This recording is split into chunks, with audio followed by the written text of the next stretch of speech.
All right, thank you. There is actually one project manager who has responded. Thank you very much for showing me that you can hear the sound of my voice. And today we are taking a trip into the world of the PMBOK Guide 8th edition. This is going to be a very rapid session to expose you to what is the latest and greatest in the world of the PMBOK Guide 8th edition. First and foremost, I want to say a congrats to everyone who was involved, the core team, the final reviewers, and also the members. I know you're all excited. A new shiny PMBOK guide. But what does this imply? It implies that we need to do our part as professionals. And our part of professionals is reading the book, understanding what it's talking about, and sharing that message with our teams. You know, what happens a lot of the years gone by, people expect the trainers of the PMBOK guides to only be those training the PMP exam, but we need to stop that line of thinking and just look at everyone as a potential coach. Everyone is a potential coach and trainer. Okay, thank you for showing me you could hear. Yes, I am still live. Thank you very much. I am live. It is live. So let's jump straight into what everybody wants to know about. Those of you who have been in the world of project management for a very long time, I know your question is, are the knowledge areas still there? Are the process groups still there? That's a big question. And we have to go in baby steps, okay? So we're going to go bit by bit. First of all, if you want to get this executive summary that I'm sharing with you, I'm going to put a hot link in the chat. All you need to do is go on down to programleadershipinstitute.com and you'll be able to see a lot of what I'm going to be covering in the next 1 hour. Okay. So as opposed to you having to read all 400 pages of the book, you can go to that link and you'll be able to get the gist of what this book is all about. Now, prior to presenting this, I had done numerous reviews of the 8th edition in its draft form. And since the full publication was out, I have done my full revision. So all of this can be distilled into a few words. I'll give you the few words and then I'll go deeper. First of all, this is an evolution, not a revolution. What do I mean by that? Well, PMI is known for evolving over time. And all they've done here is taken the latest and greatest in the world of management and projects and products, big word, product, and they've distilled it and put it all together so that you can understand what managing a project is all about and how that fits into programs and how those programs ultimately fit into portfolios that translate the organization's strategic business objectives down into actionable tasks and steps where you can derive that outcome. All right. So the overarching idea is projects also deliver value, but they're a smaller unit of value when you look in economies of scale of programs and portfolios and the entire organization. So it's an evolution. Okay. There are four major categories of change that the PMI has introduced. Let's go into them real quick. Number one is the key terms, core definitions of projects, project management, value, and outcome. So they've been refreshed over 40 years. The language now reflects value streams. The PMI has always been known to define value as the net benefits that are realized by the customer from the outcome. So benefits, value, outcome, products, very big on products, portfolios, and continual change. The second large category of change is global accessibility. In the past, the PMBOK guide was written from a very English perspective, very verbose, very heavy. Now they've distilled it to make it clearer and simpler. Third change is the huge value focus. Fundamental shift from deliverable focus to outcome focus, and rightly so, right? Because in the world of project management today, we're not just thinking about a deliverable. Deliverable was really big in previous PMBOK guides, and we would say a deliverable is a product, service, or result. But now we're focusing not just on the deliverable, which could be a product, a service, or result. And by the way, PMI now brings in a term we've known for a long time, artifact, to really zero in on the difference between a product and other things. But the value focus is realizing that the product, service, or result are all well and good, but that's not the value. The value is what you derive from the use, the utility of whatever it is. So value focus is big, and then refined principles and structure, right? The 12 principles that we had in the seventh edition, they've been distilled down into six with the overlap minimized. The classic process groups talk about the return of classic Coke. I look at it as a return of classic Coke because, in the other PMBOK guides, there was a big focus on all those things, process groups, knowledge areas. Well, these have been reborn, not as process groups, but they call them focus areas. The knowledge areas, what the team has tried to do is build a bridge between the seventh so that it's not such a stark return to reality, so to speak. So they had to make use of the lemons and make lemonade out of it. So the seventh edition had a bunch of lemons, but they had to take that and retain the language of domains. And retaining the language of these domains, they have now included the classics, some of the classics, right? So we had, let me cut to the chase because I know you PMPs and CAPMs, you're chomping at the bit and you want to know what it all boils down to. Let me show you real quick. So as opposed to having integration, we now have governance. So governance includes some of the original integration processes, and it's baked in managed quality, but it's really stressing the quality assurance piece of it. And then we also have assess and implement changes as opposed to perform integrated change control. And then we also have from procurement, plan, sourcing, strategy. So they've taken pieces of quality, which is no longer, in quote, one of the emphasized domains, but it's baked in all throughout. They've also taken the bits of procurement from planning, and all of this has been grafted into a new governance performance domain. Again, I know many of us are sentimental about the old terms, but I would say don't be moved by the change in terminology, just be focused on what it means. So, what this means is right from the get go, out of the gate, and rightly so, you should be thinking about sourcing. It's okay. Whether you put it in here or you throw it into some other category, right? Whether you're in the world of Prince 2 or the world of IPMA, wherever you are, the summary is all these things have to be done as a project manager.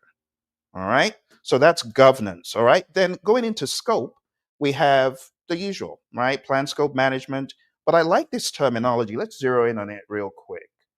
This terminology over here, it reads elicit and analyze requirements. This is very apropos because in the world of requirements gathering, you don't just go on to your customer and bang on the door. I've come for a requirements collection. You don't do that, do you? In the world of real project management, it's almost a song and dance. It's almost like you got something I need, and we're partners in this game. Let's draw the requirements out. You get what I'm saying? So it's really more of a drawing out. And I like the fact that this also goes with the business analysis language that we use in some of PMI's publications. So the word elicit is very appropriate. All right. Another big thing that they have changed to show a more ecumenical, all inclusive ideology from the different PM religions is they've changed Create WBS to develop scope structure. Now, what does this mean? It doesn't change what you do, but develop scope structure just means you might be in the world of Agile. In the world of Agile, we talk about the way the hierarchy is. Do you remember? We have products, right? Then we have epics. Then we have features. Remember? In economies of scale, the product is the entire thing. Epics, big chunks of functionality. Features, smaller chunks of functionality. Remember? And then we get into the stories. and all of that before you get into the tasks. Now, as we always say in the world of Agile, your customer could care less about everything under this red line. What they care about is what is above.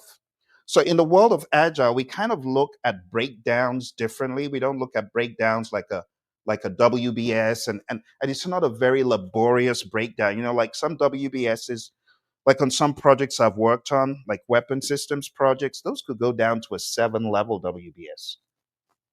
Back in the day, you would have level one, which is the top, level two, right? This is the WBS. This is what it was named after before. You know, we keep breaking it down. Imagine going down 7 levels.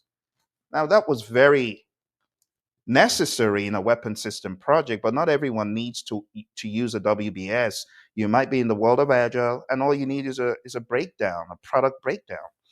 So what PMI has done here is just name it develop scope structure. Okay. And then moving on to the right, we have monitor and control scope. I like the way they put in monitor because it makes sense. The word control is quite drastic and it's not as friendly, but having both, you can see the use of monitoring the scope, and if you need to take action, control the scope. One of the things that they have done that makes a lot of sense is they put monitor and control scope before validate scope. So I know a lot of the murmurings about why did PMI put this first? Why did they put validate scope first? Now the team has made it make some more sense. All right, let's go on to schedule. Going into schedule, there's a drastic change in the schedule area. And that drastic change is, you know, we used to have 6 processes in schedule. Well, we now have 3. It has been distilled down into 3 overarching things. Let's zoom in. First thing is to plan schedule management. How are we going to develop the schedule? What are the rules for developing the schedule? What is the units of accuracy, the units of measure? Are we talking about days, months, weeks, and so on? But then a lot is missing. Remember, back in the day, just to remind you, back in the day, it used to be like this. Back in the day, it used to be plan the schedule, then we had define the activities, we had sequence the activities, remember? Then we had estimate activity durations. And estimate activity durations used to be a combination of things because it's a give and take. So you would have to do this back in those days. You would think of estimating the duration and you would think of estimating the resources, right? But what PMI has done is they have collapsed, right? All of this into what used to be called develop schedule. It's all being collapsed. So if you take a look at this, you just see plan schedule management and then boom, develop schedule. And that just means plan how to develop the schedule and then just get to it. You know what I'm saying? So in developing the schedule, you have all of those minutia. The PMI have now put them under one circle, showing you all of these things go into developing the schedule. And I'm going to cover that before we finish tonight. All right. And then finally, we have monitor and control schedule. So again, it makes sense. You monitor the schedule and then you control it. So a lot of the overhead that was in the previous editions, the PMI team, they've collapsed it into just 3 simple to remember things. And that's okay. All right. So moving on to the area that we used to understand as cost, it's been renamed as finance. Now, back in the day, when I would think of finance, I would think of bankrolling the project, financing the project. Because in those days, you needed to let management know when are the resources, financial resources needed. But now the terminology's changed, but it doesn't change what you're doing, right? So we have planned financial management, planning how to budget, planning how to manage the financial resources on the project. And then we get into estimating the costs and developing the budget for the project. Estimating costs looks at sequenced iterations in the project or phases. How much will each phase take? Or you could even go down to the task level. How much will each task take? And then when you have that understanding and develop budget, which used to be determined budget, you now roll all of those up into the budget. So it's pretty much the same thing, just different terminology, which I would suggest you don't allow that to throw you off. It's not new. You PMPs, you already know this stuff. Then we have monitor and control finances. Same thing. You got to monitor the budget, you got to monitor spend, you got to control the spend. It just used to be called control cost. Now it's called monitor and control finances. So for those of you who are not aware, not only in the sixth edition, but also in Process Groups, a practice guide, the PMI had a very detailed breakdown of many of these things beyond the language that we're using here. So what the eighth edition has done is taken Process Groups, a practice guide, it's distilled some things in the seventh edition, and it's given an 8, which is kind of a compromise, right? And I quite like the fact that they've brought back classic Coke. In fact, I just call it going back to your roots. Thank goodness PMI woke up and smelt the coffee and understood what people in industry were saying, because there was a lot of murmuring. For those of you who remember, you remember my scathing review of the seventh edition. Well, I tell you, this makes the seventh edition look like a child's play, because now they've gone in for a lot of the substance that professionals are looking for. People need more than principles, and that's what the PMI has done in the eighth edition. Not only provided principles, which I'll be going over, but also a great framework. All right. Now, beyond that, we get into stakeholders. Going into stakeholders, we have a collapse again of 2 knowledge areas. So what used to be communications management has been taken away, and it's all been rolled up into this new, let's get it right, performance domain called stakeholder, right? So the stakeholder performance domain, it starts off with, first of all, identifying your stakeholders, planning how to engage them, and then planning how to communicate. Who are you communicating with? Gemini, GPT? Those aren't your stakeholders. No, no, no. AI is not your stakeholder, at least not yet. Let's keep it as humans, okay? So we have planned communications management, right? Then we jump into execute and we have managed stakeholder engagement, which is actually getting your hands and feet wet in communicating, in working with your stakeholders. Then we have managed communications, which is actually strictly communicating, sending out messages, memos, having meetings, and things like that. Then we get into monitor stakeholder engagement.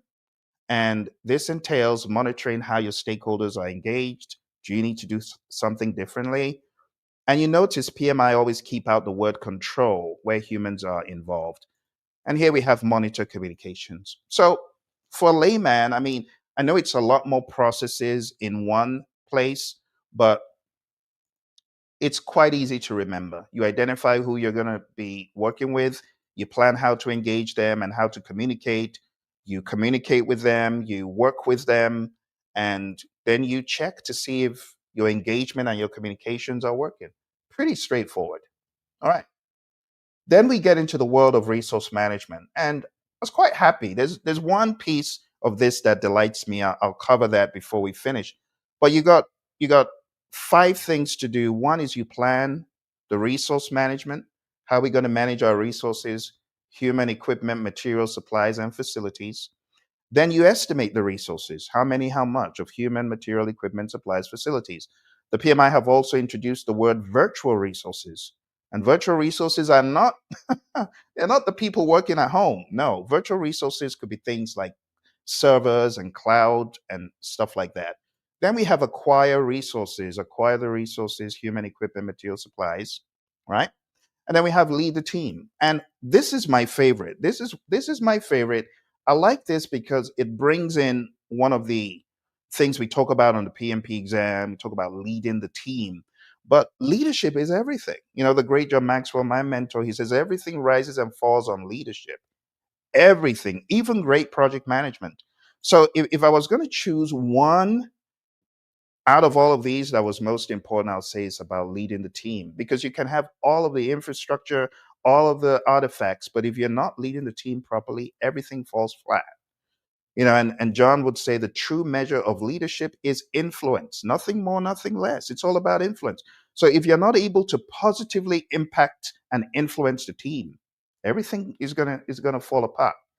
Last but not least, we have monitor and control resourcing. Again, this is referring to the non-human. This is not about the humans. So monitor and control resourcing is making sure that what was planned, what was promised, actually did show up on site. The backhoes, the lorries, the gravel, the cable, whatever it is, right? The PPE, whatever it is, all that stuff showed up and it was used as promised. All right, now if you take a look one more time from the top, you can see that not a lot has changed so far, right? Even the closing focus area, it's pretty much retained the integrity from the sixth edition, right? Despite the conversions. All right, let's go to our final one. If you've been here thus far, smash that like button for me. And I want you to share this with your friends because I know a lot of people are going to be wanting to know what is new. But instead of taking you through 30 hours of training, I'm distilling it down to just one. Okay? If you've got any questions along the way, please feel free to ask questions or chime in. If you've got any ideas that you want to share, if you were part of the team that put this together, you want to give a shout out, just go ahead and chat in. I haven't really looked on LinkedIn to see whether I've gotten any chats in LinkedIn. They don't always make their way here, but I will go ahead and check before we finish. All right, so going into the final one, this is one of my favorites as a risk management professional. Risk. Now, when you talk about risk, we're talking about uncertainty that could impact the project positively or negatively. You think about it. In driving to work today, or in driving for your chores or whatever, I want to wager that you did all of these things. One, you already had a game plan of how to tackle crazy people on the road. That's part of having a game plan. You have a fundamental idea of how to manage uncertainty. If this happens, I'll do this. Right? I remember driving to Honeywell at work many years ago, and all of a sudden, this immaculate sports car jumps in front of me. And my risk mitigation was I have to avoid, I don't want to pay for this car. I have to avoid him. It was very sudden, but I found myself making a number of cascading risk responses that were not adding up. So, in trying to avoid him, my steering was quite flexible, and I immediately lost control. And I found myself going in reverse on the I-10, Phoenix, Arizona, true story. So I'm going in reverse. Everyone's going normal. I'm going normal, but in reverse. Long story short, I made a number of calculations that eventually saved my life, saved that sports car, but damaged my car. It was totaled. But thank goodness, all states, they came to the rescue. You see, we make these decisions. And sometimes you make a risk decision that will lead to another risk, that will lead to another risk, and things start tumbling. And that's what risk is all about. It's a very funny but sobering story because my car was totaled. It was totaled. I went off, flew off the embankment, driver's side shattered, my head shattered the glass. Not a fun story. But when you're driving, you got to make those risk decisions. You got to first of all identify risk. So I identified, oh, this now I'm too close. This guy jumped in front of me. So what happened? He was going on the exit and decided to go from the exit back onto the freeway, and that threw me off. So you got to identify risk. You got to perform a risk analysis, qualitative and quantitative. Then you got to plan risk responses. How am I going to respond? So my response was, I got to avoid this guy. I got to avoid it. But my risk avoidance ended up cascading into something else, right? So when we talk about implementing risk responses, you got to make sure that when you're implementing those responses, everything is as planned as much as possible. Now, back in the day, we would say a workaround would be needed if something just came up that wasn't initially observed. So all of that language is here. Plan how to manage the risk, identify the risks, perform an analysis, qualitative and quantitative, plan the responses, implement the responses, and monitor the risk. And my PMBOK scholars, we just got done with the entire performance domain times focus area matrix. For those of you PMBOK scholars who knew the 49 processes, or if you got certified in the early 2000s, like me, certified in '05, then a lot of this stuff will probably make you feel more comfortable. Because, you know, back in the day, a lot of the PMBOK guide was just this. But now that things have changed from the seventh edition, the PMI have also included the principles. So I'm going to go to the principles and explain the principles to you. Let's jump into the principles real quick. So the very first principle, which all of those domains and focus areas need to rest on, are as follows. Adopt a holistic view. Hello, Christy. How you doing? Oh, you got certified in '09. What do you feel about these changes, Christy? Chat into me. What do you feel about these changes? Shout out to Christy, '09. That is 16 years of PMP. Who else? Who else is a PMP? Chat into me, let me know. But good to see you chat in, Christy. Thank you. So building on what we just talked about, you have these principles, and the PMI have distilled the 12 down to 6. Principle number 1, adopt a holistic view. You got to be strategic, you got to be systemic in your thinking, you got to see the big picture. That's really what this is saying. You got to have a big picture view of how all of this stuff on your project weaves together. You got to be considering interdependencies, not just within the project, but the broader ecosystem. And you got to just look at this as big picture pragmatism. You got to always see, what does my project affect? What does the geopolitical landscape look like, and how does that affect my project? What about my stakeholders and the grand scheme of things? And the PMI gives some really great examples. They give an example of how an NGO is looking to roll something out, and they're not aware that the government has an initiative that could wildly change things for them with funding. Everybody likes the word funding, and those benefits the government throws in, and tax breaks. But if you're ignorant to that, if you're not looking holistically, you don't know what's out there. So that's the first one. The second one is focus on value. Value is the ultimate success indicator, and it can be quantified in many ways: ROI, cost savings, or qualitative.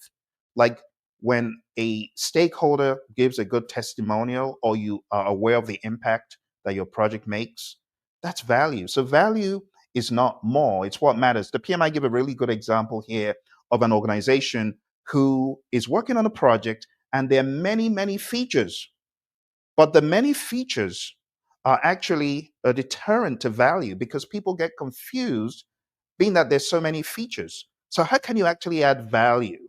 Not features. Distill the features down to the bare minimum. So you cut out the crud and the clutter, you do all the work ahead, and you deliver what is transparent and very easy to use. So it's not about more features. Sometimes it's about less features. Like, you've ever heard less is more? Let's go to the third one, embed quality. You got to embed quality into processes and deliverables, not just meeting specs, but exceeding expectations.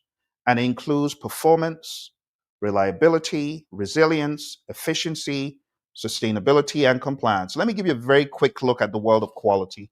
When I think of quality, I'm thinking of these things. And you probably have learned some of this from your PMP journey. Number one is fitness for use. This is number one. Number two is conformance to the requirements. The third one is customer satisfaction. And the fourth one that usually goes unspoken about is Kaizen. Kaizen is a Japanese word. It just means change for the better, positive change. You should always be evolving and growing. So this is quality. When you talk about quality, fitness for use, conformance to requirements, customer satisfaction, and Kaizen. So I got really excited to see that the PMI had added a principle of quality up front, number 3, because quality as a dedicated domain is not available. So it's important that we do focus on quality right from the get-go. All right, let's go to number 4. And for those of you coming, I just shared the link to all of this. So if you want to be able to go over this alone, just go on down to Program Leadership Institute or Program Management Institute. All roads will lead there. And you'll be able to learn more about our professional program leader certification coming up next year. And you'll also be able to go over all of this stuff. It's all on the website, right? Programleadershipinstitute.com. So, number 4, be an accountable leader. Leadership is all about influence, it's not about title. It's all about integrity, humility, servant leadership. Everything rises and falls on leadership, as John Maxwell would say. And anyone can demonstrate leadership behavior. Now, let's talk about how you can lead as a project manager. How many of you have got a new gig, a new job? Some of you have. If you've gotten a new job, I want to say congrats, but I want to give you some insights. And even if it's an old job, maybe you never heard this, I want to give you some insights as to how you can lead as a PM.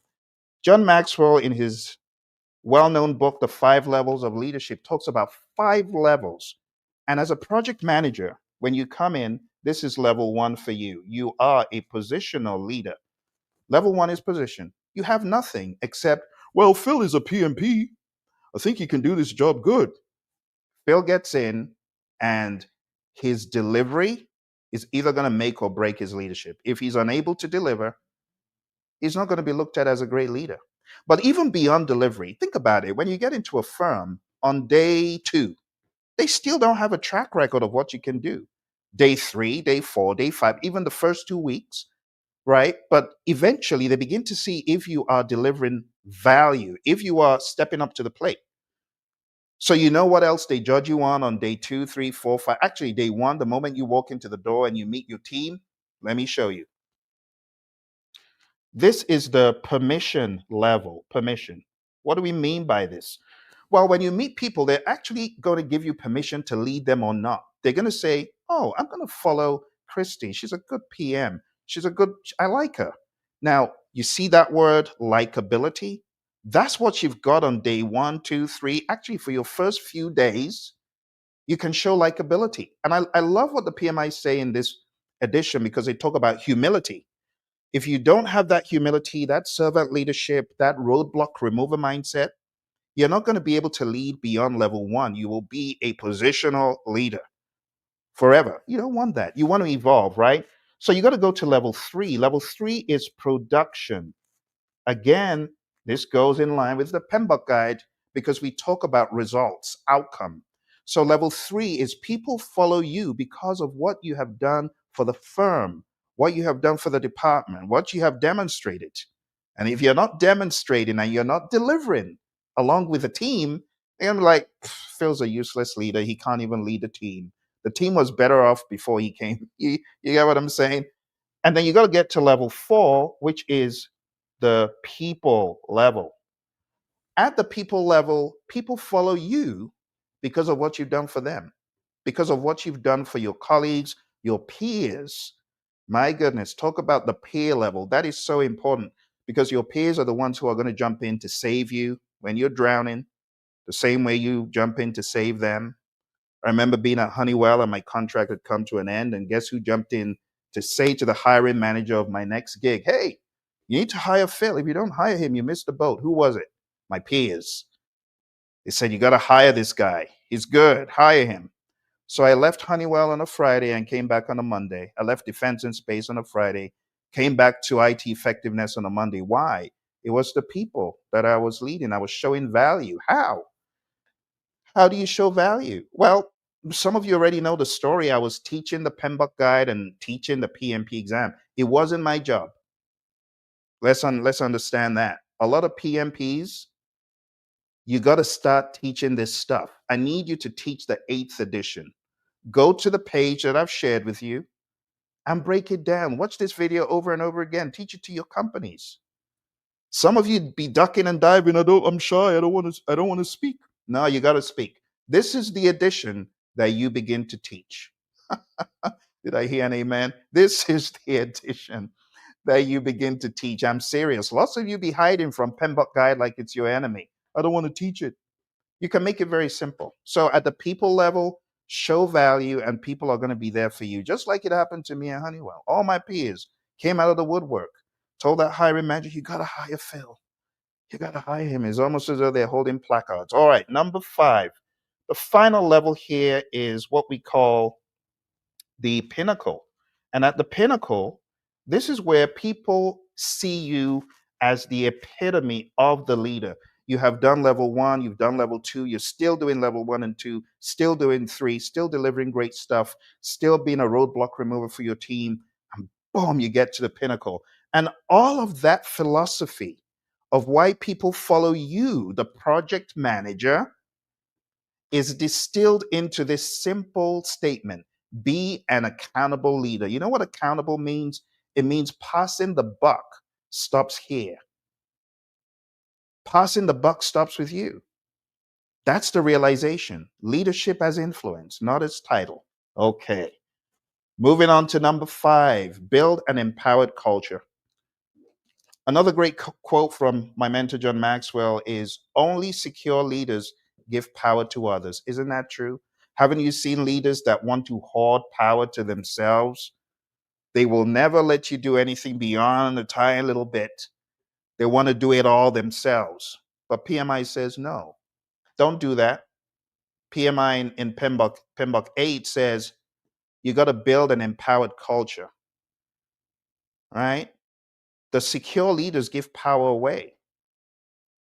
Structured delegation with clarity and support is what we're talking about. We're not just saying give the keys of the company to the weakest performer in the firm. We're not saying that.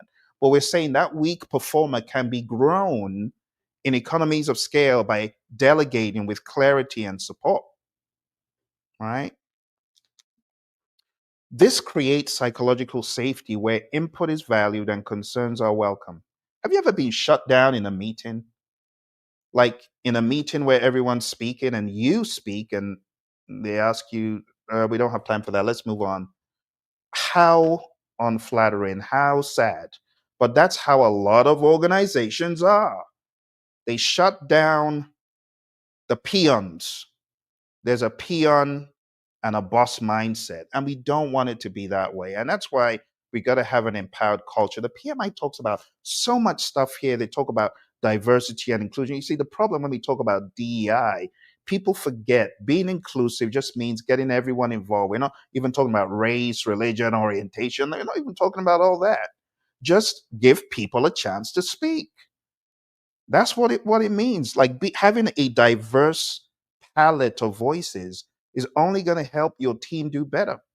I remember my sister was telling me about a situation where they were building the entrance into an establishment, and they had forgotten about everyone until someone in a wheelchair said, one more thing, I think we need to add a ramp for those in wheelchairs. How many establishments have you been to where it's impossible for someone in a wheelchair to get in? You get what I'm saying? But when we're diverse in our thinking, when we allow people to have a voice, we don't miss anything. We get a lot more value. Finally, number 6, integrate sustainability. What are we talking about here? Well, this goes back to the PMBOK 7 stewardship mindedness, right? Think about this as stewardship. You got to meet today's needs without compromising future generations. Don't kill the resources. And when I say resources, I'm talking about the resources in the world. I'm talking about having a green mindedness. Do you know one of the things I hate the most? I hate people just not recycling. It bothers me. Lack of recycling mindedness bothers me. This could do so much good for our earth. Why do you just throw away stuff that could be recycled into the garbage? So, anyway, I won't preach to the choir. I know lots of you already know about this, but you got to consider people, consider the planet, consider society, and consider long term value across all phases.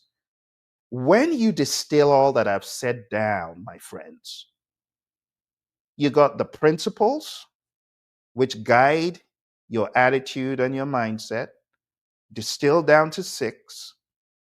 Less is more sometimes because you can really unravel and focus. And then the other cool thing that we've determined here is that we got these domains. We got the focus areas, which is new language for the process groups, and we got the performance domains, which have whittled down the 10 into, I have to count seven, into seven. So it looks like a good deal for a lot of us who you would describe as the PMBOK Puritans. PMBOK Puritans. I was one of the PMBOK Puritans. But I began to evolve and I began to realize it's all about getting work done. It's all about getting from point A, as the PMI showed us, getting from point A to point B, going from a current state to a future state. And however you get there, I don't care how you get there. Just get there if you can. You know that song? And that's how I see these things. Because there's so many voices in the world, right? There's Scrum is the only way, the Scrum gurus, right? Or you got, oh, Kanban is the only way. Scrum is whack. You ever heard that?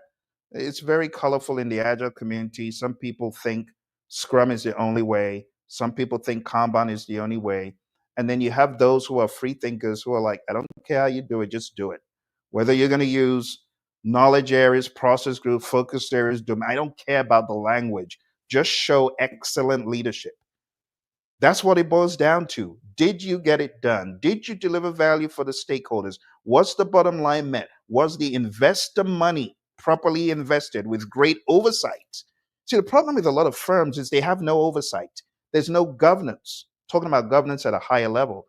So I am hoping that this easier distilling of a lot of the terms we've known for years is going to help many organizations wake up again, start smelling the coffee, and if your organization is one and you want me to come speak to your firm, I do this worldwide. I'll come and speak to them. I'll get them into the mindset of value and benefits, all that good stuff.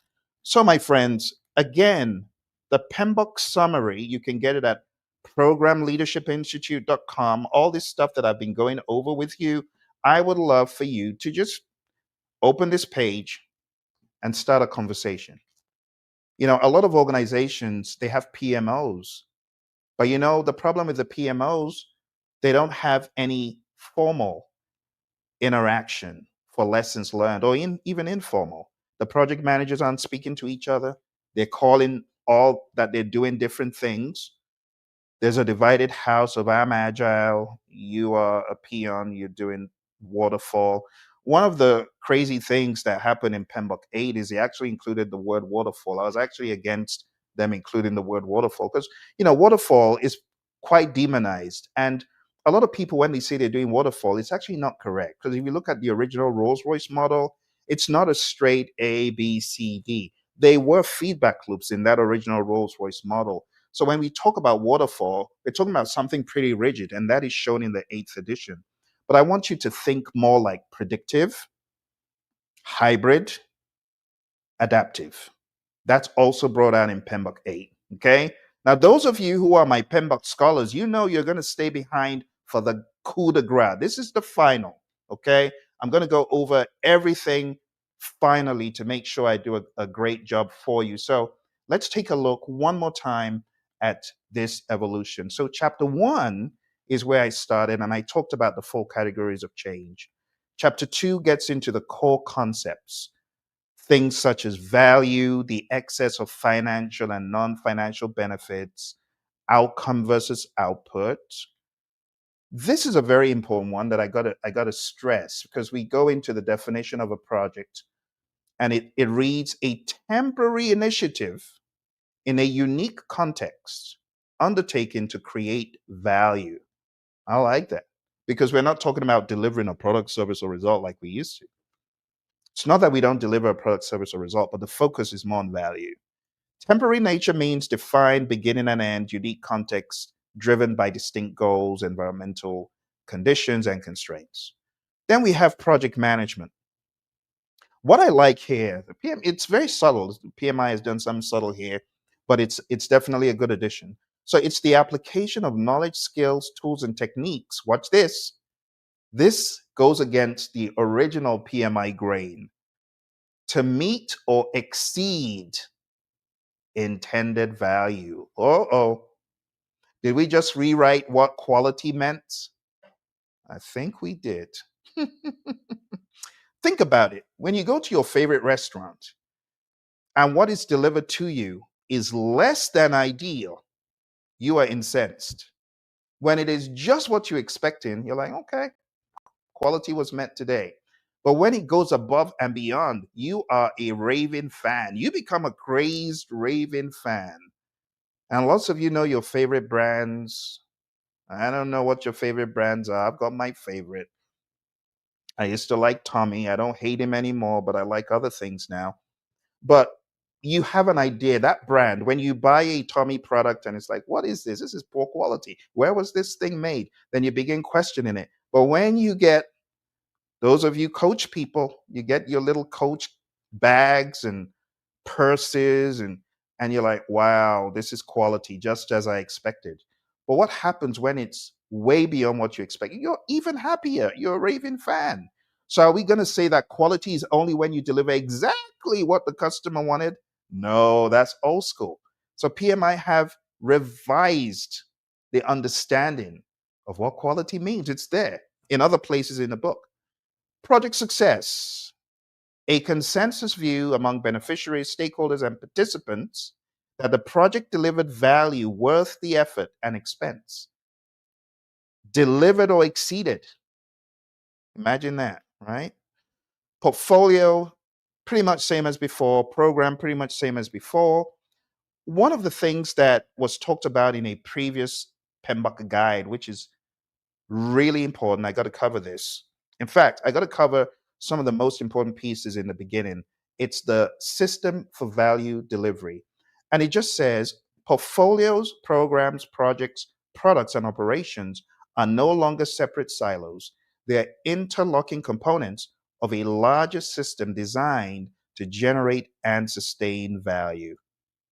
How many of you folks read the PMBOK Guide 7th edition? I don't expect to see any show of hands. I don't expect to, because I know many of you did not. Many of you skipped that edition.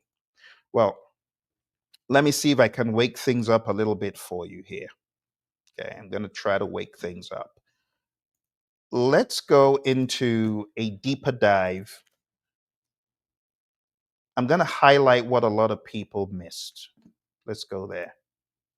So, what a lot of people missed in the system for value delivery from previous discussions gone by was this really cool imagery from the 7th. And the mindset is very identical. A portfolio is a collection of projects, programs, and other initiatives, other work that are designed to achieve the strategic business objective of the entire firm. So, under portfolios, we could have programs like this, and we can have these projects within the program. Portfolio B shows multiple projects not in a program, but then we also see a program as well. And then inside a portfolio, we could just have standalone endeavors, right? We could have programs and projects, either related or not. And the operations that you see at the bottom, those are there to sustain and help all of the other vehicles, portfolios, programs, projects. They all work hand in hand. So this is a big deal in the 8th edition as well. So a portfolio, a collection of projects, programs, and operations managed as a group to maximize value while meeting the strategic business objectives. We want to maximize that value.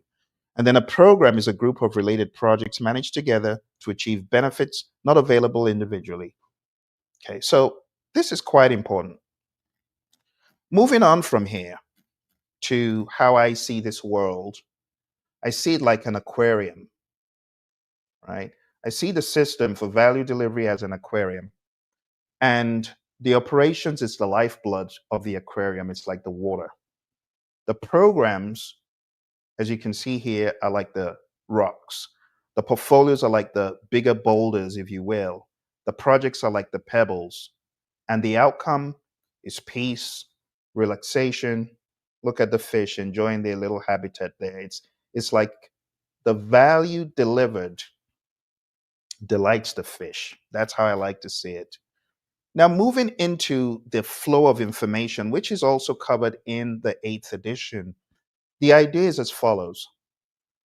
Senior leadership have got to understand strategy. And again, I just want to stress, if you are a senior leader and you want to understand strategy, product, value delivery from a very hybridized perspective, if you want to get more into the world of program leadership and understand how to lead teams and firms, I want to encourage you, go back to that site and hit home on programleadershipinstitute.com and understand what we have coming up next year, because a lot of this stuff is very easy to cover here, but broken down into case studies and sharing ideas with like-minded professionals is something that we don't do a lot of. We do a lot of certification, but not a lot of practicalization, right? So I encourage you, going down to programleadershipinstitute.com and understand the 2026 program coming up. Because when we talk about strategy, there's a lot more that goes into it. When you really boil down every organization, whether you're looking at Tesla, you're looking at Amazon with their AWS, you know what happened when AWS went down? Bad things happened. But how do they get so dominant? Is by strategy. When you think about firms like Coca-Cola, how do they get so dominant? How do they always, oh, sorry, Pepsi people. Let me stop that. Let's talk about the iPhone. Steve Jobs, rest his soul. Tim Cook is now at the helm. Has he been able to sustain that? It's strategy, my friends. Strategy is very important. So senior leadership comes up with a strategy. The portfolio managers understand the strategy and how to distill that into programs and projects, and how those programs and projects interact with operations, because the desired outcome, benefits, and value, right, are passed across to the program and project team. They get those done, they deliver deliverables, there's support and maintenance, passed on the baton to the operations team. The operations team give updates, and it's a back and forth, right? Ultimately, the performance information and progress is bubbled up to the top, back to senior leadership, and it's a give and take. And that's why every October or every however often you guys do all the budgets and the strategy, someone at the top needs to be thinking strategically. They need to be thinking about OKRs. They need to be thinking very product centered. So the whole idea about a product operating model comes into discussion. And again, we're going to talk more about this in January next year. All right. So this is the flow. But moving beyond that, right here is a very important image in PMBOK 8. And I'm going to call out the page just so everybody looks at that page. If you've got the edition, I know some of you out in Phoenix, Arizona, you got your flashy little PMBOK 8 showing it off on social media. I see you. I see you. But let me tell you a page that excites me. It's page 23. Page 23 in PMBOK 8 excites me. Why is that? Because it exposes you to what is called a sample product life cycle. There's a lot of celebration in the introduction of any product, isn't it? You deliver that product and everyone's crazy excited. But that's just the initial creation. You got to go beyond project one into additional features, enhancements, even if not features, additions. Maybe the GUI is just out of whack and you get the GUI looking more polished. It's like, wow, everyone's happy. But all of these additions and revisions in project 4 and 5 and 6, it culminates in the project's retirement. And this is very much like the life of the PMBOK guides. First edition came, then second edition, then third edition, then fourth edition. Now we're on to the eighth edition. Hopefully they won't retire the PMBOK guide. I hope not. Maybe we'll get to edition 100 sometime. But anyway, I know that's not your concern. You're concerned about the eighth. But jokes apart, every project is just a blip on the radar of the entire product life. You get what I'm saying? So this is stressed on page 23. And why does it excite me? It excites me because we need to think more holistically at an organizational level about the life of the product. Projects are all well and good. Don't get me wrong. But beyond seeing your isolated project, you got to think about the grand scheme of evolution of that thing that you've developed. And that takes you into a more product mindedness.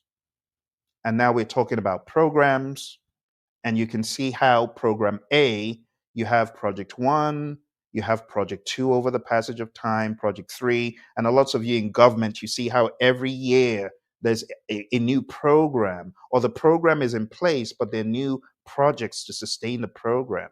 This is very similar. So, as a project manager, as opposed to just thinking in a silo of your project, you got to see how your project could be part of a program and how that program ultimately is part of a portfolio, and ultimately how that portfolio adds value, benefits, outcomes at a macro level to the firm.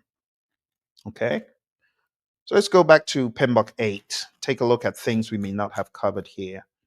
So the project management mindset is a precursor to the principles that we talked about. And it says project management is more than performance domains, it's an anchored mindset.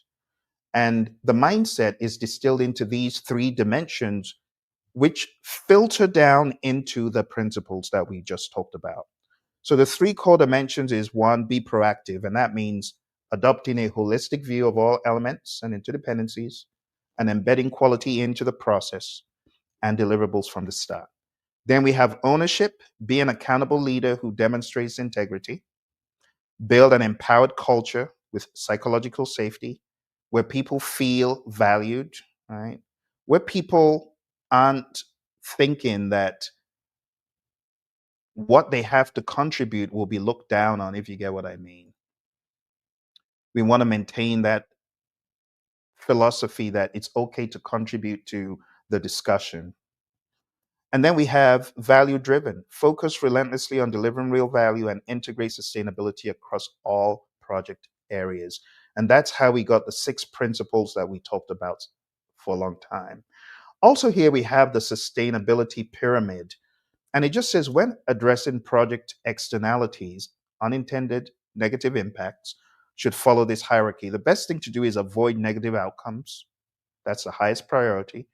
Where you cannot do that, you can minimize the negative outcomes when avoidance is impossible, restore the situation where the damage might have occurred, or lastly, compensate or offset for remaining negative outcomes. So you got to be thinking about sustainability in this lens. Sustainability shows up tactically, material choices, operationally, energy efficiency, strategically, the portfolio being shaped around sustainable value. And with the rising ESG importance, this is not optional. This is how we need to be thinking. We need to be thinking about sustainability a lot more. Okay, going into the fourth section here, for those PMBOK scholars who are still listening, we talk about development approaches and life cycles. And to give you a very good idea about this, I'm going to show you an image. I can bring up that image right here. Okay.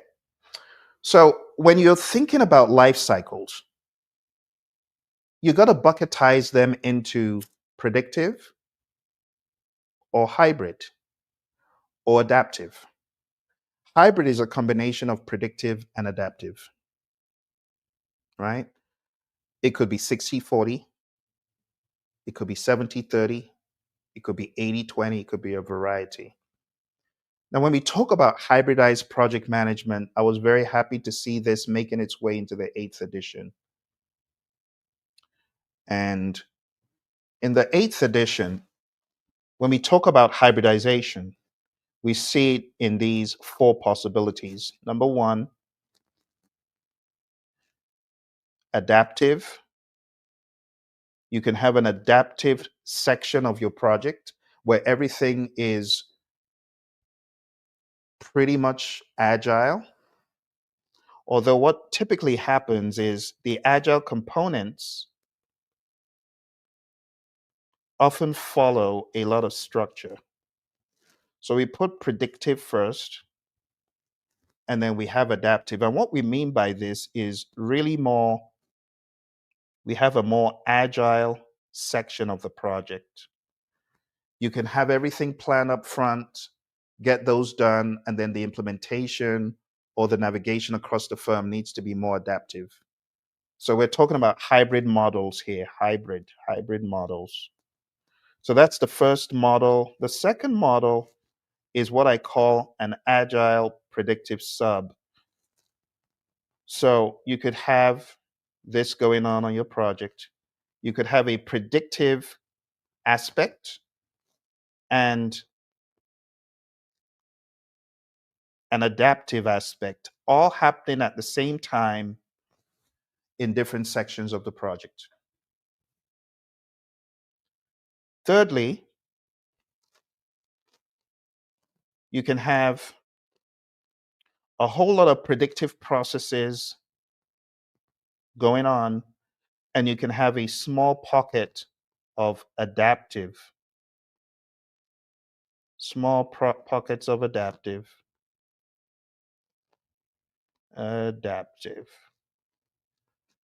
When we say adaptive, please understand we're talking about agile. So you can have a predictive framework with sprinklings of Scrum or sprinklings of the ingredients of Scrum, daily stand-ups, right? Walking the board, um, caves and commons, things such as that. And then going into the fourth model, you can have a largely adaptive framework on your project, but you can have pockets of predictive flavors, things like risk management, structured risk management with a risk register, and things like that. So you can have pockets, scattered pockets of predictive pockets to add more substance and value and coherence, depending on what the need is. Okay. So going back here, when we talk about the spectrum of approaches, moving to the right is more iteration. So if you take a look, as we move beyond what I was showing you, as you're moving to the right, you have more iterations. You're thinking more iteratively and incrementally at that point. Okay. The guide uses the term predictive rather than waterfall. The original waterfall model included feedback loops and iteration, and the term has been misused to represent rigid one-way sequences. So I really just want you to understand when you're looking at my cliff notes here, because I make some cliff notes. And then we got into the 7 performance domains: governance, scope, schedule, finance, stakeholders, resources, and risk. I put this here for you just to be able to distill it all down. Okay. Now, beyond what we have here, I know some of you are going to be really excited to know that the inputs and the tools and the techniques, yes, they're back. The inputs, the tools, and techniques, there's now a section behind the book where those are explicitly called out. And I was very happy to see some of the old faithfuls, both the cost of quality, earned value management, all of those tools and techniques that a lot of you have found value from over the years, they are all there. Okay, let's see what else. Have we covered everything? Oh, yes. The final thing I got to cover is the question everybody has. Phil, does that mean I'm doomed because I was studying for PMP? Well, the PMI have made some announcement, and I got to show you the announcement so that I'm right on the money with it. But the PMI made an announcement on their website that the PMP exam will be changing in July. 2026. So let's go there. Let's bring up that announcement. Those of you procrastinators, I'm seeing you. Those are my students. I've got about 180 students, thereabouts. I'm not going to mention their names, but can you imagine 180 students delaying taking the exam in 2025? I'm taking you on a guilt trip. You know who you are. You know who you are. And I don't feel sorry for you because I've been telling you change is coming. But the cool thing is you got some time. I'm just messing with you. So it says, did you know a new PMP exam is coming in July 2026? I gotta give PMI a round of applause. Let's give PMI a round of applause. Let's give PMI. Do you know why I'm giving them a round of applause? Because in time past, they would never announce the PMP exam was changing so far in advance. This is November, December. They're giving you like 9 months. Wow, that's a record. That's a record. But I'll be back to see if they really do it on the day. I'll be back to see if they did it on the day. Okay, did you know a new PMP exam is coming out July 2026? Stay informed on exam updates and prepare for the 2026 PMP certification. It says, keeping up with changing times, the project management professional PMP exam is changing too. The 2026 updates reflects the future of the profession with a sharper focus on the skills and mindsets driving meaningful results in today's world. A reimagined PMP exam built around real-world impact and value. Updated learning resources available April 2026. A continued promise to uphold the PMP as a global gold standard. Cough. IPMA, I'm sorry. Prince 2, you know I love you guys. I'm sorry. They're PMI's words, they're not mine. All right, you can take the current exam anytime until July 2026. A pilot of the new exam will run from 5th of January to 30th of January 2026, and the fully updated exam launches in 2026. Does this sound familiar? Shivers for some of you. You won't be able to register for the new version until July 2026, but you can start preparing for it in April 2026 when the new materials are released. Okay, exciting news. So the PMP certification exam content outline 2026 defines what is tested on the exam. And here you have the pleasure of seeing shivers for some of you. The PMP exam content outline. Let's see what's in here. So as usual, we have the people domain, the process domain, and the business environment. Lots of you procrastinators feel what has changed. Well, let me let you know right off the bat that the business environment is now 26%. Those of you procrastinators, you remember it was just a measly 8% or something like that. Well, now it's a lot more. The people domain, which used to be 42%, has shrunken down to 33%. And the process domain, which was 50%, has shrunken down, thank goodness, to 41%. It's shrunken down by 9%, thereby making it fairer for the people taking the exam to succeed if they're business oriented, right?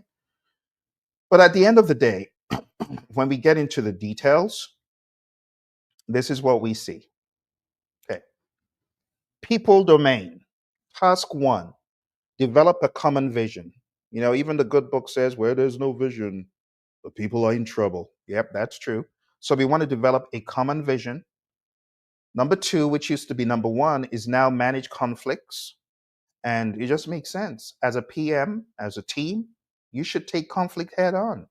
Task 3, which is always my favorite because it's about leadership. You know, I'm all about leadership. And this says lead the project team.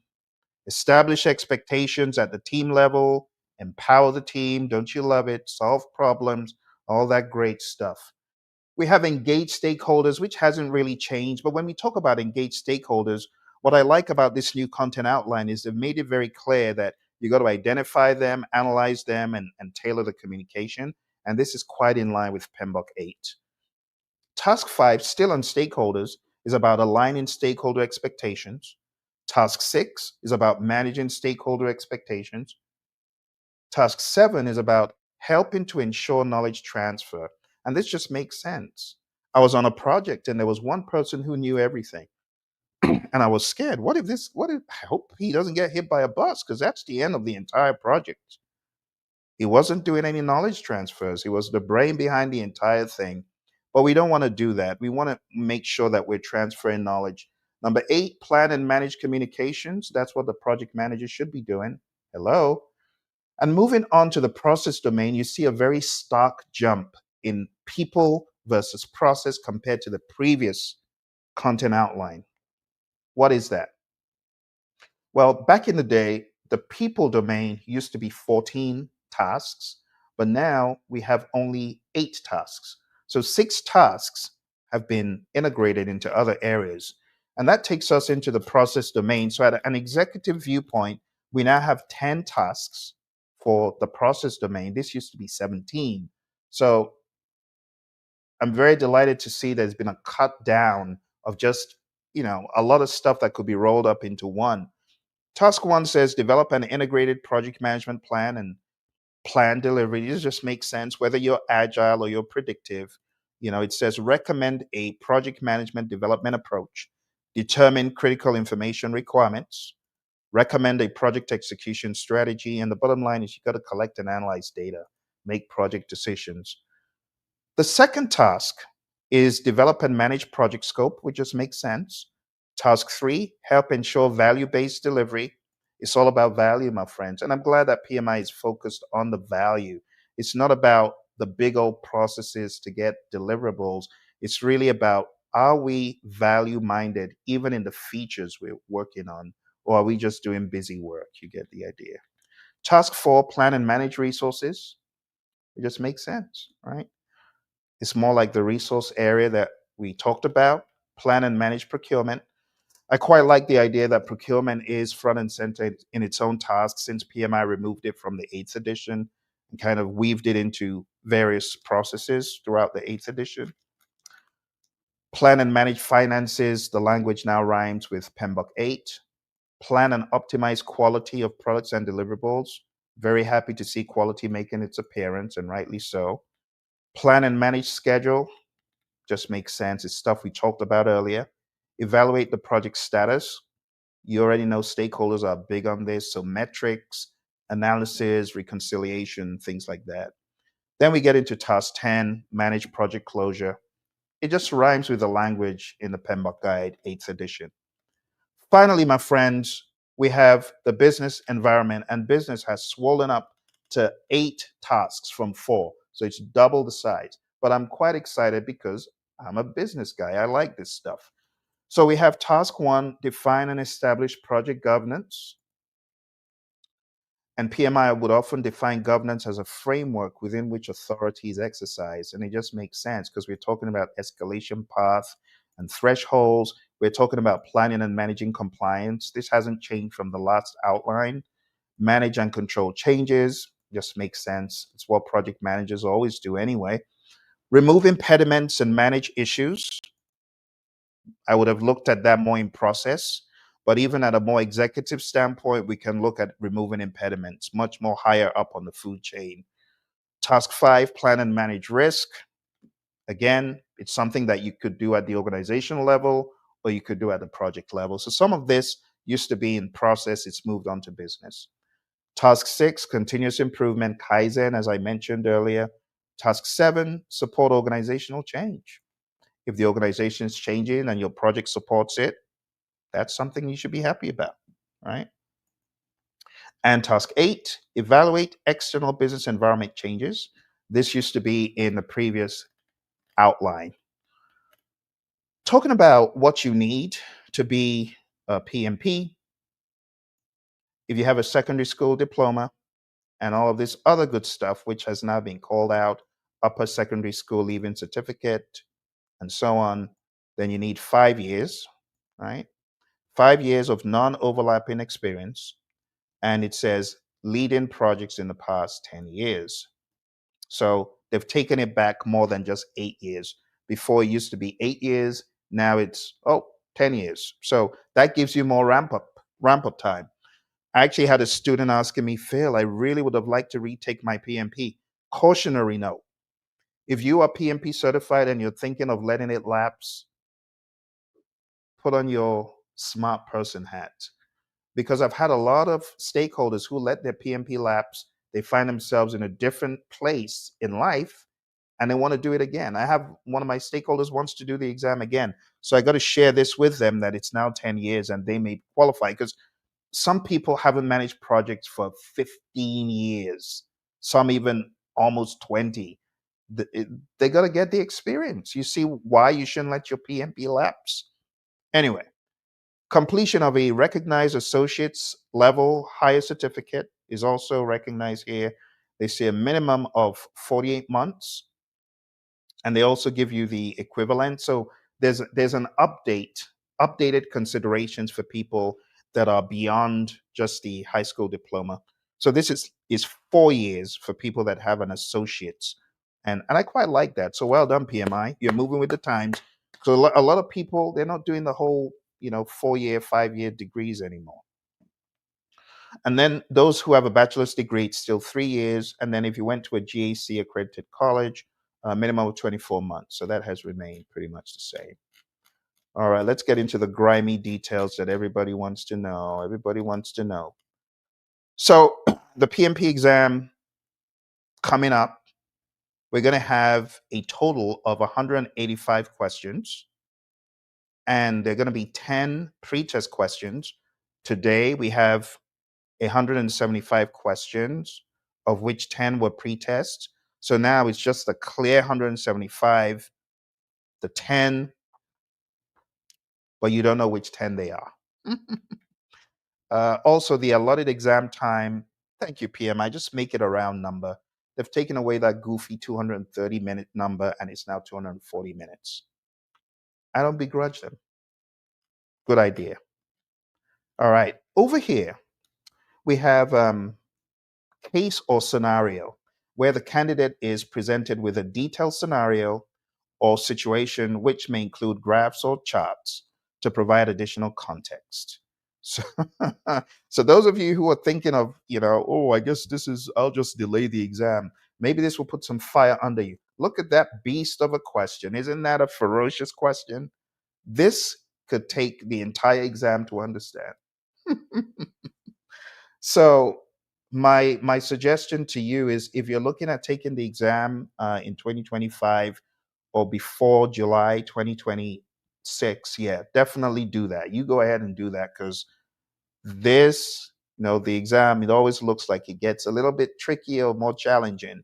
So a model like this, it says the candidate is presented with a scenario which may include graphs or charts to provide additional context. This could be a description of a business, a project, a decision-making process, or a combination of any. After reviewing the scenario situation and any accompanying visuals, the candidate will answer a series of questions based on all the information provided. Sorry, AI cannot help you with this one. Too many people saying, oh, well, I'll just use AI to jinx. No, you can't use AI. Even studying with AI, I just say be careful, because AI, a lot of times, it doesn't understand stuff. I asked AI a question, one of my questions, because a student said, this can't be right. So I asked AI and he got it wrong. And I'm like, yeah, you're not a human, so you don't understand everything. So be careful using AI. We have enhanced matching. Could include images or diagrams to help clarify the items being matched. In the example below, the candidate would drag one of the boxes on the right to a specific location on the chart. So you want to show where this project is ahead of schedule? Yeah, you can see. This is not a good situation because they've got all this work left. But here, what do you see? The ideal burn down. So this is ideal, but this shows they're not matching ideal. This is unfavorable. This is favorable because this is the work left. So the ideal breakdown had 300 left. Are you seeing what I'm talking about? This had 300 left, but this is a better situation. So where the blue line comes under is common sense anyway. That place is favorable. I plan to have 300 left at that point, but I only have 250 left. So that's good. Here you can see they're right on the money. Here you can see they're at 70, which they're still doing quite good. But whether they're going to get there to zero on 5.7 is to be determined. So these are just some examples of the question types coming. Then they have graphic-based questions. This type of question requires the candidate to refer to and interpret visual information. So here you go. There you've got these requirements. Salesforce, shameless advertising for Salesforce. Anyway, there you have it. The high staff turnover at the Business Solutions Center has caused significant frustration among B2B customers.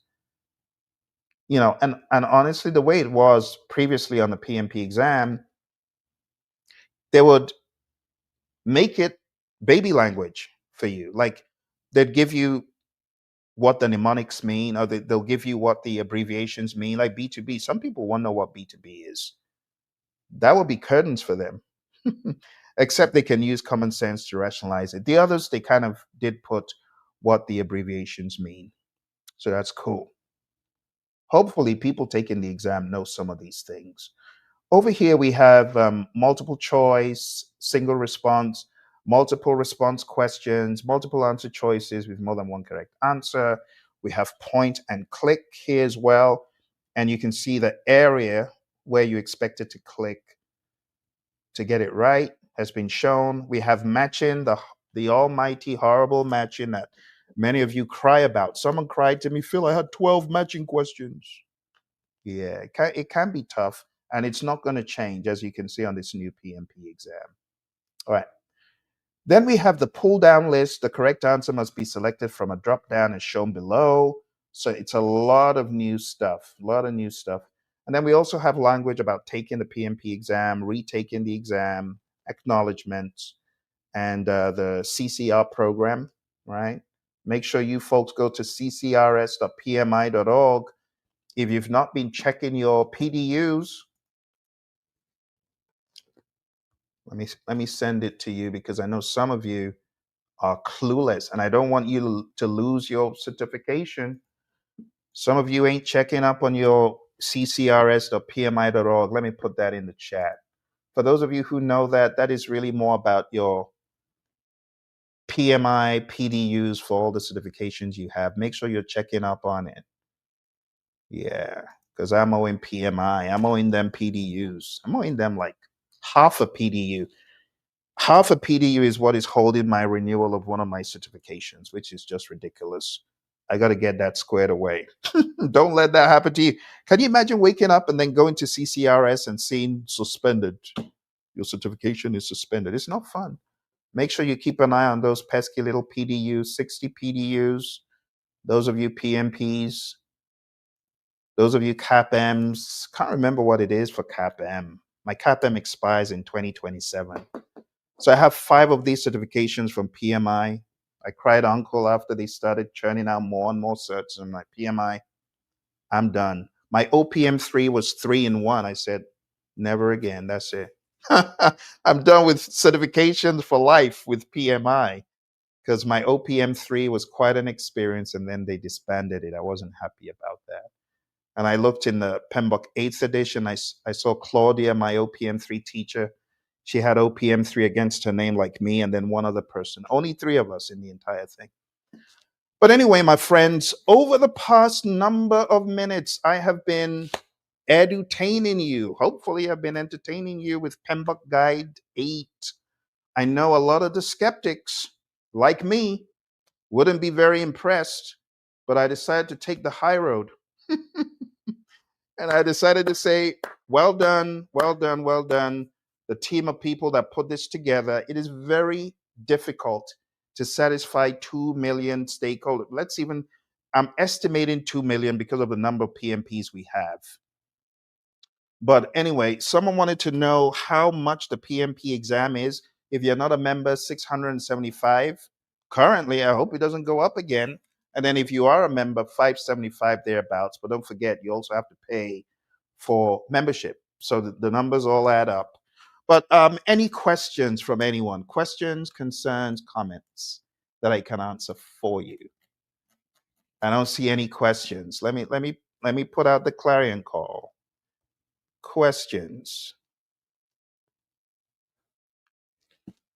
While I'm here, I'll be very happy to tackle any of these questions for you.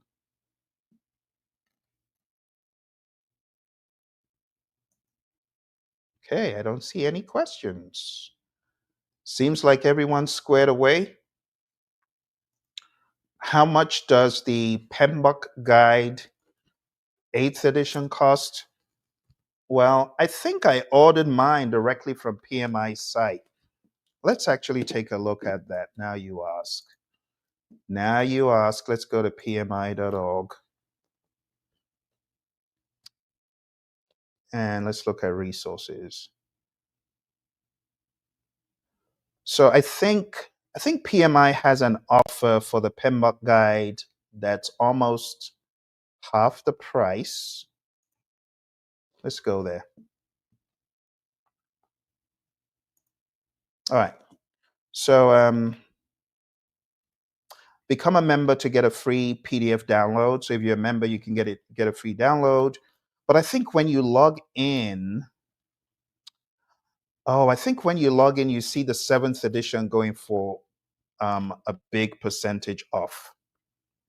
I'm sorry to raise your hopes. Sorry. Let's go to Amazon. Oh dear. So going to Amazon, we can see, okay. So going to Amazon, the price is probably not what you were hoping. I'm sorry. It's $119. Sorry for raising your hopes like that. But yeah, it's $119. Sorry. It's not as cheap as I thought it was. I think they're doing a bargain for the 7th edition for members, if I remember correctly, but not the 8th. I think the 8th is what it is. All right. Let me go on to LinkedIn and see if I missed any comments or questions. Did I miss anything? Oh, Stacy Jones. I didn't see that, Stacy, but thank you for chatting in. I wonder why it didn't come through, Stacy. This is really ridiculous. But let me take your chat and let me share it. Let me share it with everyone else, because this is what StreamYard does this from time to time. Okay.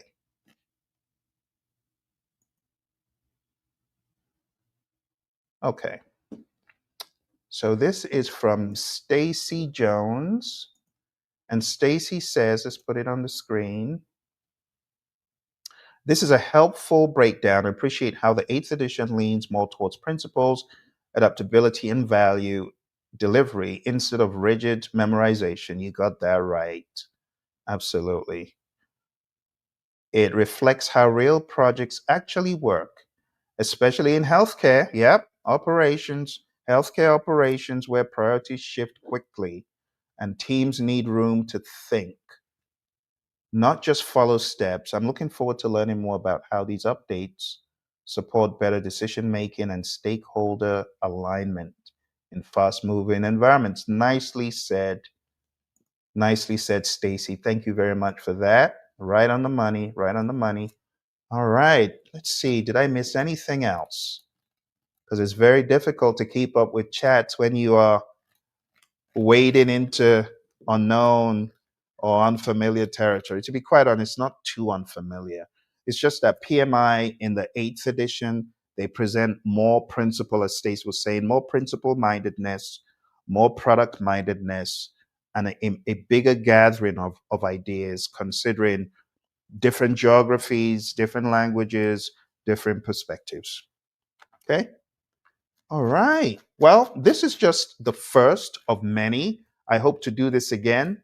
Like I said, I spent a lot of time unraveling the guide myself. So if you have any questions afterwards, just type them in. It's kind of hard for anyone who doesn't have the history coming from other editions of the PMBOK Guide. It is quite hard to just take the 8th edition and orientate it, which is why I wanted to do this for people before they start pulling their hair out. Because if you don't understand the history of the knowledge areas and the process groups, and it's a lot.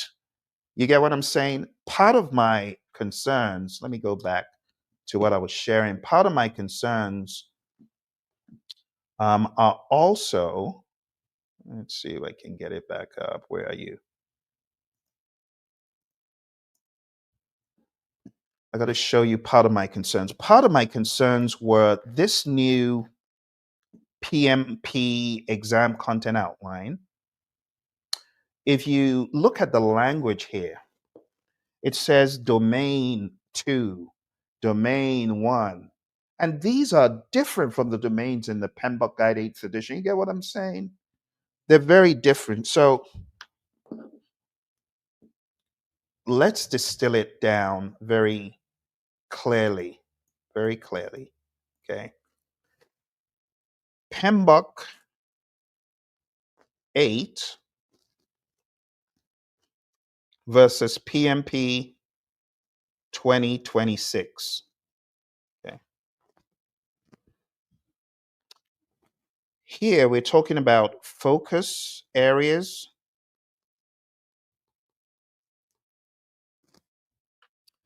We're talking about performance domains. Note the word performance. In the PMP exam content outline for 2026, we're talking about, let's go there so that you can see the exact language.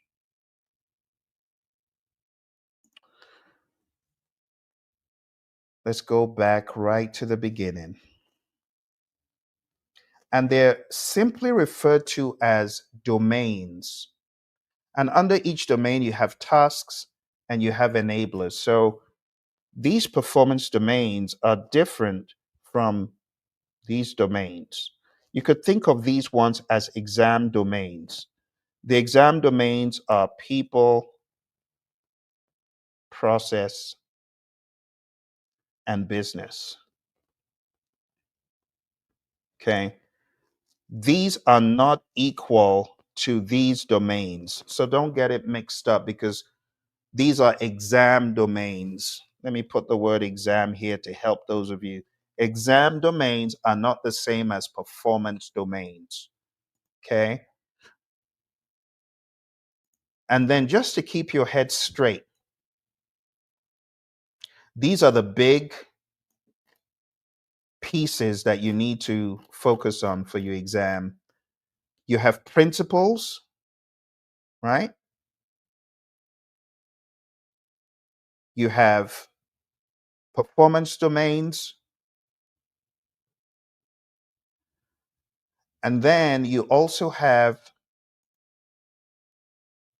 the PMP exam content outline for 2026 July.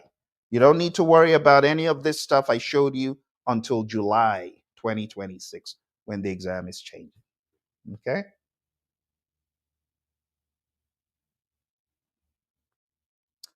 Okay, let's see. Did I miss anything?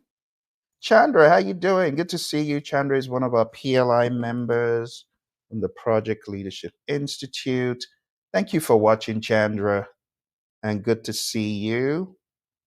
As always, Chandra is a PMP and an ACP and has got many other agile certifications like the PSM. Good deal, Chandra. Good to see you come through. Okay, Chandra, what do you think of these changes? What do you think of them? We got a number of people who we interface with on a regular basis at the Project Leadership Institute. I'm wondering what they're thinking. Let me see if I missed anything. Awesome, Chandra. Always a pleasure to see you on here. Let's see if I missed anything else. I don't think so. Let's put this in the chat. For those of you just coming, I made it such that you would be able to go back and watch. Chandra says, these changes are in the right direction. How the industry is moving forward. Absolutely, Chandra. Absolutely. That's right. Okay. For those of you who want to read more, I am putting in the link to the Program Leadership Institute so that you can just download or just read online, whichever one you want to do. But just go to Program Leadership Institute, and then you'll be able to see the summaries that I have here. Okay. All right. So, in conclusion, when all is said and done, my friends, the PMBOK Guide 8th edition represents a maturation, as Chandra was alluding to, of project management thinking.